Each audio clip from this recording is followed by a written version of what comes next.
मेरे आका ने फरमाया, मन नाम अन सलातिन और नसियाहा फल जो सल्लेहा इज़ा ज़करहा, कि अगर कोई सो गया, उसकी आंख नहीं खुली और नमाज गुजर गया वक्त, तो उठते ही सबसे पहले भागे, वुजू करे और नमाज पढ़े, किसी से बात ना करे। जब वो नमाज पढ़ के फारिग होगा, रब फरिश्तों से कहेगा, कज़ा का सवाब नहीं लिखना, अदा का लिखना। अल्लाह वो क्यों? फरमाया सो जो गया था, सो जो गया था, आंख नहीं खुली इसकी।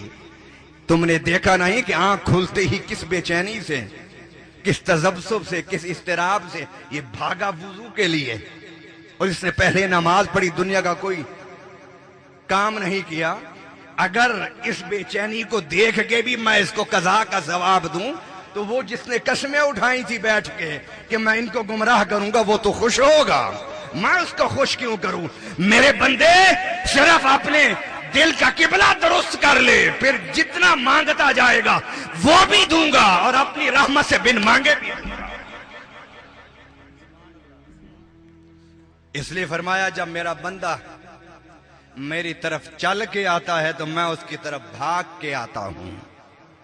जब मेरा बंदा मेरी तरफ एक कदम उठाता है तो मैं उसकी तरफ 10 कदम उठा के आता हूं।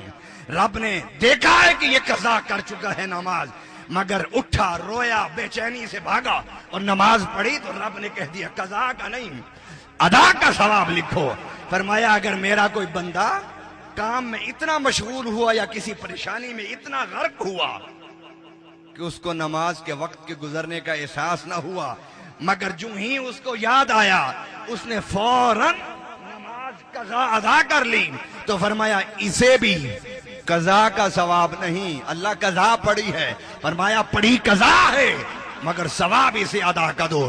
तुमने देखा नहीं कि उस शैतान ने जिस तरह आदम अलैहिस्सलाम पर निस्यान तारी कर दिया था और जन्नत से निकाल दिया था, ये भी तो उसी का बेटा है। उसने इस पर निस्यान किया, जो ही निस्यान का पर्दा चाक हुआ, भागा और मेरी बारगाह में झुक गया। इसलिए कज़ा का सवाब नहीं, अदा का दूंगा। इसलिए तो अल्लामा इकबाल फरमाते हैं, हम तो माइल बकरम हैं, कोई साइल ही नहीं, अरे राह दिखलाएं किसे, कोई राह रवे मंजिल ही नहीं।